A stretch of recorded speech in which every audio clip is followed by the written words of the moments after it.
Donc la jeunesse du projet, c'était un concours de logements, donc 30 logements sur Nantes,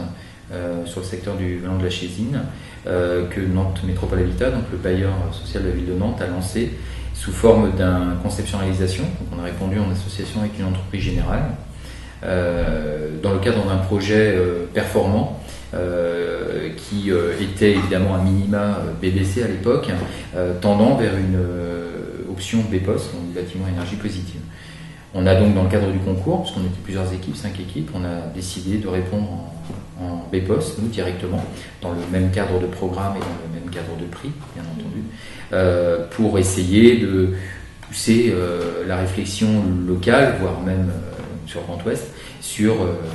ce qu'est un bâtiment de logement à grande performance, en tout cas bâtiment énergie positive, et quelles ont été les interactions sur les questions techniques et sur les questions architecturales et urbaines pour répondre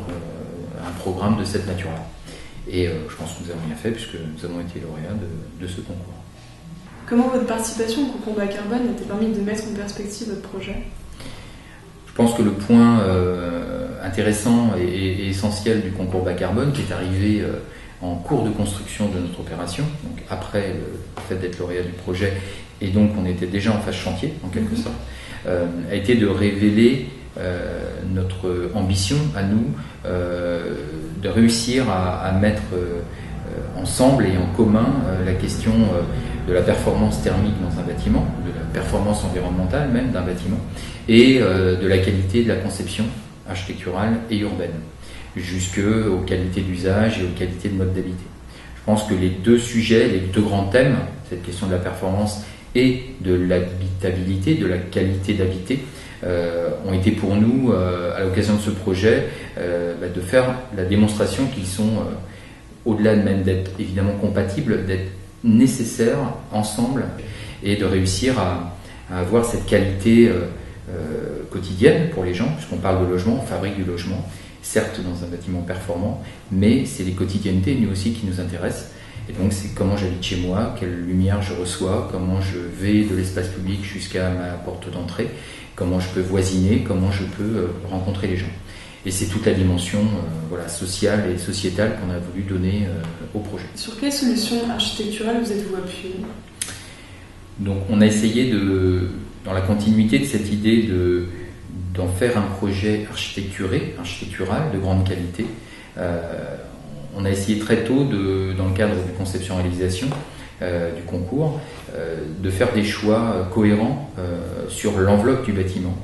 de manière à être très efficace sur cette dimension-là et d'être finalement derrière sur des systèmes techniques simples à ajuster, à mettre en place pour atteindre la performance bas carbone. On est donc sur une conception mixte, bois-béton, donc qui offre des planchers intermédiaires et des refends en béton et des façades entièrement en ossature bois, donc avec des grandes épaisseurs d'isolant. Donc on a une inertie intéressante de bâtiment, on a en même temps une belle étanchéité thermique et étanchéité à l'air, peu de pont thermique. Donc c'est vraiment un assemblage très très cohérent, en tout cas c'est ce qui nous a semblé. On a des dispositifs techniques simples sur l'apport de lumière naturelle, stationnement semi-enterré, ce qui amène de l'éclairement naturel dans les stationnements, des systèmes d'accès au logement par coursive, donc très éclairés, ce qui limite au maximum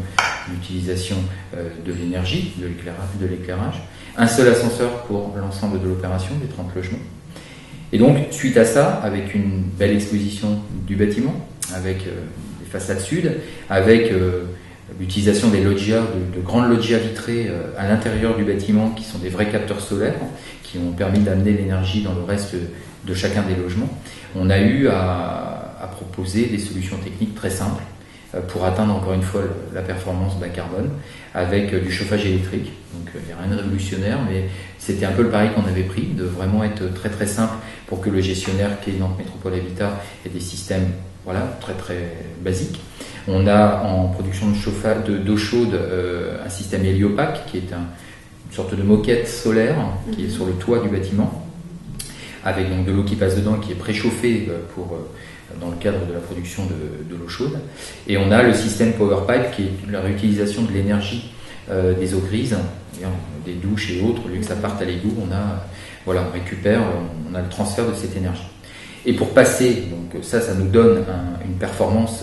déjà très importante du bâtiment. Et pour passer en énergie positive, on a quelques panneaux photovoltaïques sur le toit pour compenser ce qui nous restait à compenser d'énergie. Et on l'a conçu en système intégré, c'est-à-dire que la surface exacte de toiture correspond à ce que l'on devait mettre en place comme panneau, comme surface de panneau. Donc ça crée vraiment un ensemble très cohérent, ce qui nous a fait passer avec un bâtiment énergie positive.